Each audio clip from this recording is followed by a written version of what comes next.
Selamat siang, Bapak Ibu. Siang. Apa kabar? Ya, terima kasih telah meluangkan waktunya untuk datang ke ruangan ini, di mana pada hari ini saya akan menyampaikan materi yaitu diseminasi modul 1.4 budaya positif, di mana ini merupakan tugas yang kami kerjakan, kemudian nanti akan kami kumpulkan lagi. Next. Kemudian tujuannya, apa tujuan dari budaya positif tadi? Di mana mengimplementasikan budaya positif di sekolah agar terjadi perubahan positif dalam proses peningkatan pengembangan mutu dan pencapaian visi sekolah.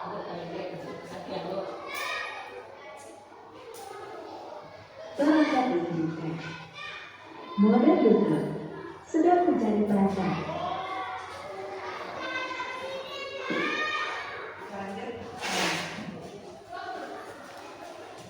Kemudian, apakah Bapak Ibu setuju apabila A. Pemberian hukuman dapat mendisiplinkan peserta didik?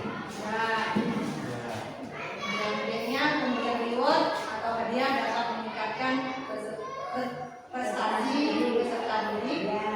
Ya. Guru mampu memberikan solusi untuk peserta didik yang bermasalah.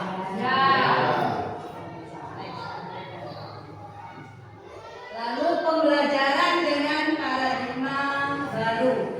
Ini disesuaikan dengan profil belajar Pancasila yang dirancang berdasarkan prinsip pembelajaran yang terdiferensiasi sehingga setiap siswa belajar sesuai dengan kebutuhan dan tahapan perkembangannya untuk mewujudkan profil pelajar Pancasila. Ini tentang pembelajaran terdiferensiasi, di mana nanti guru bisa memberikan bimbingan pelajaran sesuai dengan kebutuhan murid ya. Itu kan berbeda-beda. Kita akan bisa memfasilitasi murid sehingga murid itu bisa belajar dengan menyenangkan. Next, lanjut. Lalu budaya positif. Apa itu budaya positif? Di sekolah sangat penting untuk mengembangkan peserta didik yang memiliki karakter kuat dan berakhlak sesuai profil pelajar Pancasila, seperti yang dituliskan sebagai pedoman untuk pendidikan di Indonesia. Budaya positif juga dikatakan sebagai perwujudan dari nilai-nilai atau keyakinan universal di sekolah. Ada 6 strategi yang akan kita capai, yaitu positif tadi adalah positif, disiplin positif, kemudian kebutuhan dasar manusia, motivasi perilaku, posisi kontrol guru, keyakinan kelas, dan segitiga restitusi. Sebenarnya ini sudah kita laksanakan di dalam kegiatan pembelajaran ya. Di sekolah ada disiplin positif, ada kebutuhan dasar, kemudian ada motivasi perilaku, posisi kontrol guru, dan kegiatan kelas, serta di mana mengatasi masalah anak-anak yang bermasalah itu namanya segitiga restitusi. Next, lanjut. Lalu menurut dari yang Mendakser melalui teorinya merumuskan beberapa mikrokonsepsi tentang makna kontrol, yaitu perlu diluluskan adalah dengan guru mengontrol murid sebetulnya jika kita tidak bisa mengontrol murid, jika ia tidak mau harus ada dorongan sendiri dari murid. Kemudian efektif dan bermanfaat. Ini misalnya berikan dan nasihat. Jika terlalu dalam, murid bisa ketergantungan dan tidak mandiri dalam mengontrol diri. Kemudian kritikan dapat membuat orang merasa bersalah. Kemudian menguatkan karakter. Kalaupun kita harus mengeluarkan kritikan, maka kritikan secukupnya. Dan kritikan tersebut harus membangun, bukan malah membuat murid tidak percaya diri. Ini memang harus dilakukan dulu ya kalau kita menghadapi anak, di mana anak itu mungkin tidak semangat dalam belajar. Bukannya kita mengeluarkan kata-kata yang tidak baik, tetapi paling tidak kita memberikan motivasi sehingga anak itu semangat untuk kembali dalam belajar. Next. Disiplin. Disiplin berasal dari kata disiplina yang berarti belajar. Banyak orang yang memaknai disiplin sebagai sesuatu yang dilakukan seseorang pada orang lain untuk mendapatkan kepatuhan dan memiliki kecenderungan ketidaknyamanan, serta sering dihubungkan dengan tata tertib yang berkaitan dengan sanksi dan hukuman bagi yang melanggar. Kemudian tujuannya yaitu menumbuhkan kesadaran, memberdayakan peserta didik tanpa penghargaan atau ancaman. Next. Lalu tujuan kita menciptakan disiplin positif adalah tujuannya agar anak-anak dapat memiliki nilai-nilai kebajikan universal dan motivasi intrinsik dalam melakukan perubahan ke arah yang lebih baik. Intrinsik ini dari dalam, ya, dari dalam.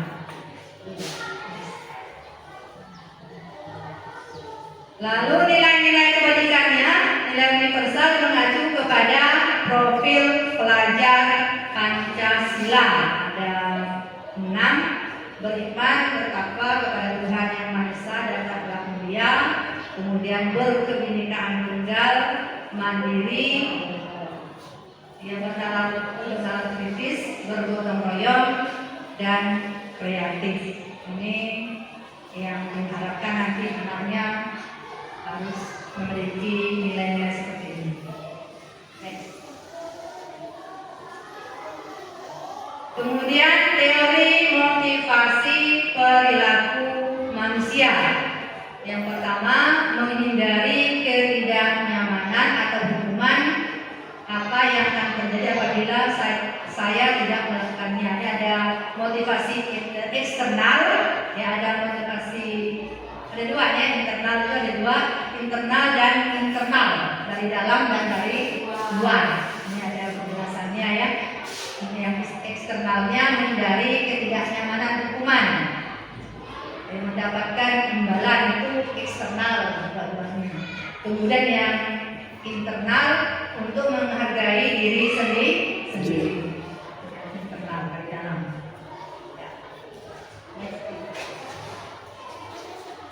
Kemudian ini ada hukuman dan konsekuensi. Mana yang lebih efektif?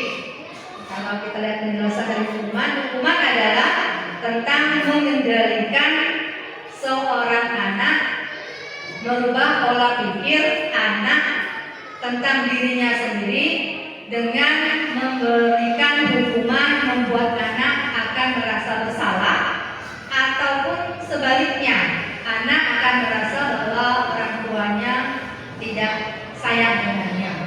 Hukuman. Kemudian kalau konsekuensi, fokus pada mengajarkan anak bagaimana bertingkah laku lebih baik untuk kedepannya dengan memberikan konsekuensi yang pada anak mereka bisa membedakan mana yang baik dan mana yang buruk. Itu antara hukuman dan konsekuensi. Jadi kalau yang konsekuensi ini lebih memperbaiki ya anak ke arah yang lebih baik. Kalau hukuman itu dan hukum pun kadang-kadang anak tidak berubah ya, masih juga melakukan dilakukan yang sama. Next. Ya, perbedaan antara hukuman dan konsekuensi. Hukuman ini sesuatu yang menyakitkan harus terjadi, membuat anak sakit fisik maupun hati dalam jangka waktu yang lama. Anak membenci kedisiplinan, kemudian ada paksaan, mendorong anak menyakiti diri sendiri, konsep diri yang buruk, anak belajar untuk menyembunyikan kesalahan, marah, rasa bersalah, dipermalukan, merasa tak dihargai. Ini hukuman. Ini efeknya yang diakibatkan ya kalau kita misalnya hukuman kepada anak. Kemudian konsekuensi, kalau kita berikan konsekuensi kepada anak, itu sesuatu yang harus terjadi, kemudian membuat anak itu merasa tidak nyaman dalam jangka waktu pendek, menghargai disiplin, stimulus tanggapan, mendorong anak agar mudah menyesuaikan diri, konsep diri yang lebih baik, anak belajar untuk mematuhi peraturan, kehilangan hak, tidak nyaman, diasingkan untuk sementara. Ini perbedaan antara konsekuensi dan hukuman. Kita lanjut. Tugas perbedaan hukuman ini ada perbandingan tindakan ya, hukuman dan konsekuensi. Ini tindakan guru. Jadi kalau guru menghadapi anak yang tadi bermasalah, misalkan anak disuruh mencatat 100 kali dalam membuat kalimat, apakah termasuk hukuman atau konsekuensi? Hukuman. Lalu lari mengelilingi lapangan basket, hukuman atau konsekuensi? Konsekuensi. Push up, hukuman. Menggantikan kertas teman kalau yang dicoret-coret, konsekuensi. Membersihkan tumpahan air di meja tulis karena tersenggol pada saat belajar, konsekuensi. Murid disuruh untuk tidak mengenakan sepatu seharian, hukuman. Lari mengelilingi lapangan basket ini untuk dihukum, konsekuensi. Next. Ya.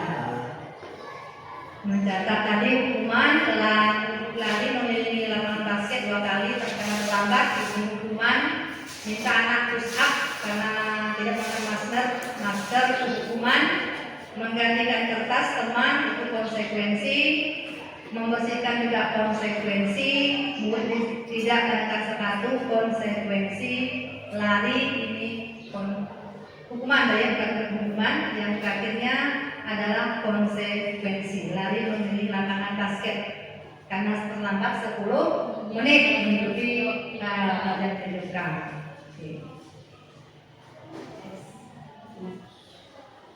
Apa itu restitusi? Ini ada gambar sekilas kemarin ya, tugas kemarin menyelesaikan anak yang menghadapi masalah di kelas belajar. Ya, lanjut. Ini restitusi adalah proses menciptakan kondisi bagi murid untuk memperbaiki kesalahan mereka sehingga mereka bisa kembali pada kelompok mereka dengan karakter yang lebih baik. Kemudian restitusi juga merupakan kolaboratif yang mengajarkan murid untuk mencari solusi untuk masalah mereka dan membantu murid berpikir tentang orang seperti apa yang mereka inginkan menjadi tujuan kuliah dan bagaimana mereka harus memperlakukan orang lain berkehidupan. Lalu jadi restitusi ini bertujuan membantu peserta didik menuju kepada disiplin positif dan memulihkan dirinya dari perbuatan salah sehingga mereka tahu memperlakukan orang lain. Ini kalau kita terapkan seperti ini, ya mungkin anak-anak kita akan tahu karakternya seperti apa. Ya. Next. Ada 3 tahap.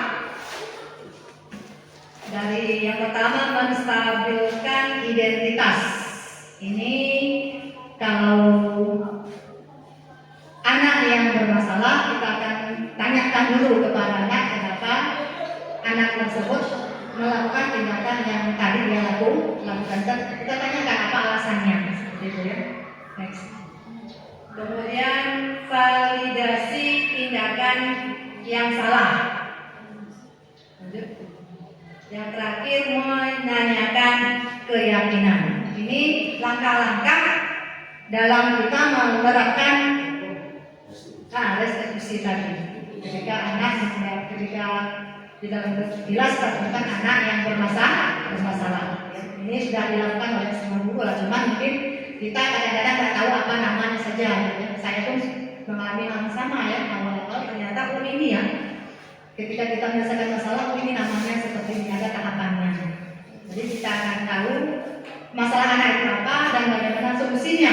Nanti sehingga anak itu akhirnya bisa memperbaiki kesalahannya untuk menjadi yang lebih baik lagi. Oke, next.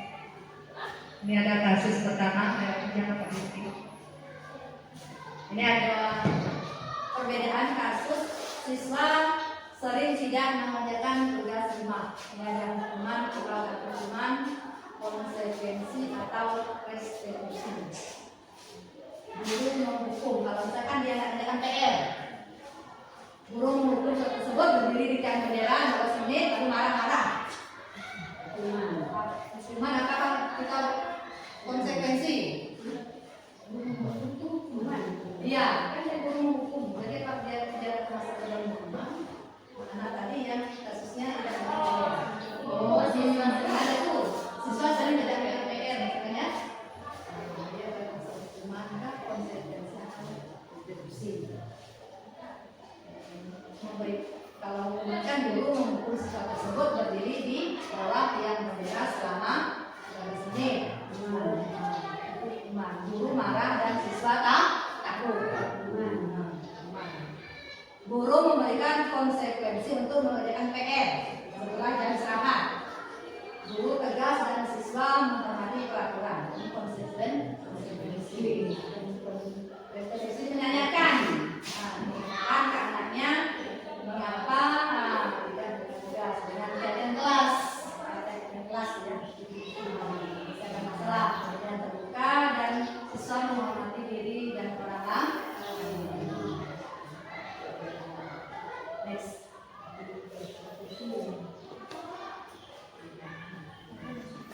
Mengapa tidak peraturan saja? Mengapa harus keyakinan kelas? Mengapa kita memilih peraturan harus menggunakan helm bila mengendarai kendaraan roda 2? Mengapa kita memiliki peraturan 3M? Menggunakan masker, mencuci tangan, dan menjaga jarak 1,2 meter. Mengapa kita memiliki peraturan harus datang tepat pada waktu? Ini pertanyaan, mengapa kita menggunakan helm? Keselamatan. Mengapa kita memiliki peraturan 3M?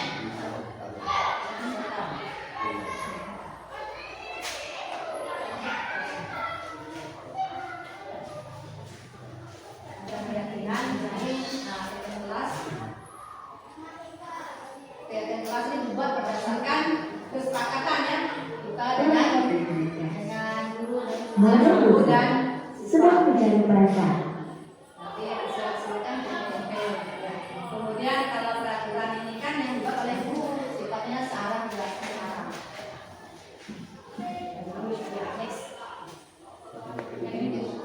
Tes. Kemudian proses pembentukan keyakinan kelas ini tahapan kalau kita melakukan keyakinan kelas ya dengan murid tadi.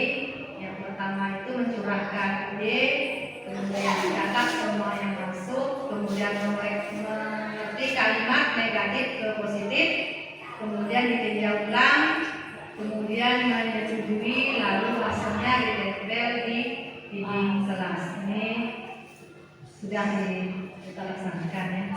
walaupun mungkin tidak di tahapannya. Next. Nah, ini kemudian materinya kebutuhan dasar manusia ada 5. Yang pertama bertahan hidup. Ini memerlukan makanan, pakaian, tempat tinggal, keamanan dan kesehatan.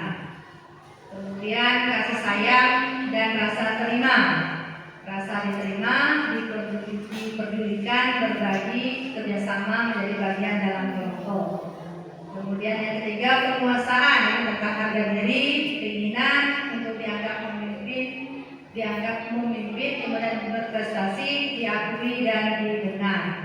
Kemudian yang keempat kebebasan, mandiri, memiliki pilihan, mencoba hal yang baru, mampu mengendalikan dirinya. Yang kelima kesenangan, itu bermain, humor, antusiasme dan tertawa. Ini kebutuhan dasar yang dimiliki oleh setiap manusia. Ya. Next. Ini ada posisi kontrol yang dimiliki oleh kita sebagai guru ya. Yang pertama ada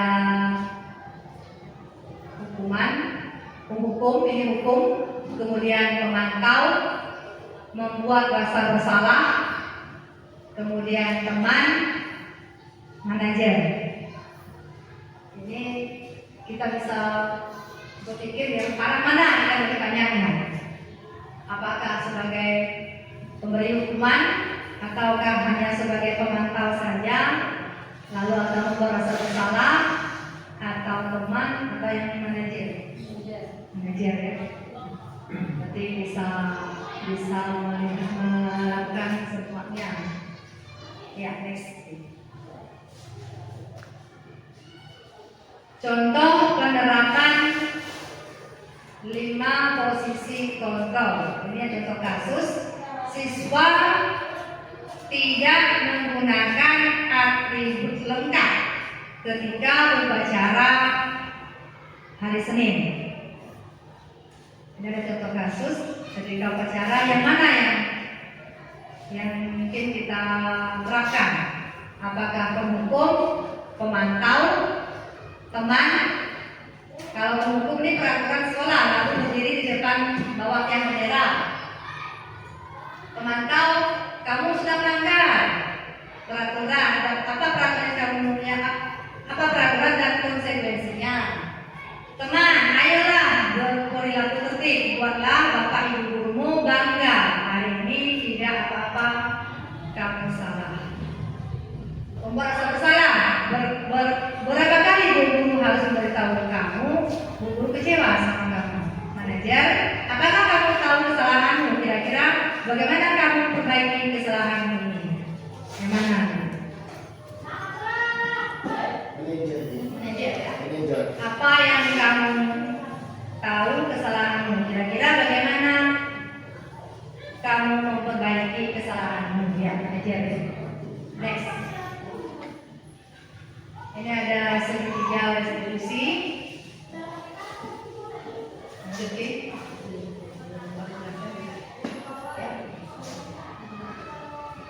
Ya, ini ada tentang kasus ya, peraturan atau kegiatan kelas. Ini selalu kembalikan buku ke tempatnya. Kelas. Dilarang mengganggu orang lain. Hadir di sekolah 10 menit sebelum pembelajaran dimulai. Kira-kira yang satu ini keyakinan atau peraturan? Tadi bilang keyakinan ya. Yang kedua keyakinan. Oke, yang nomor 9 ini keyakinan atau peraturan? Keyakinan. Dilarang melakukan kekerasan. Peraturan. Dilarang menggunakan narkoba. Peraturan. Bergantian atau menunggu giliran. Ya, peraturan. Gunakan masker. Kesehatan atau peraturan. Nah, jangan berlari di kelas atau koridor. Keselamatan.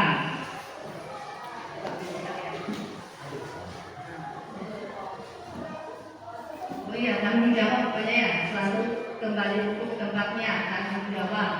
Dilarang mengganggu orang lain dan menghormati. Hadir ini juga menghormati. Dilarang terus-terusan keselamatan, menghormati. Dilarang menggunakan narkoba, itu kesehatan. Bergantian atau menggiliran itu menghormati. Bersabar. Gunakan masker, kesehatan, keselamatan. Jangan berlari ini keselamatan dan keamanan. Terima kasih. Oke, mungkin ada yang mau ditanggapi atau pertanyaan atau sudah cukup. Oke, terima kasih Bapak Ibu telah meluangkan waktunya untuk mendengarkan tentang diseminasi budaya positif. Terima kasih.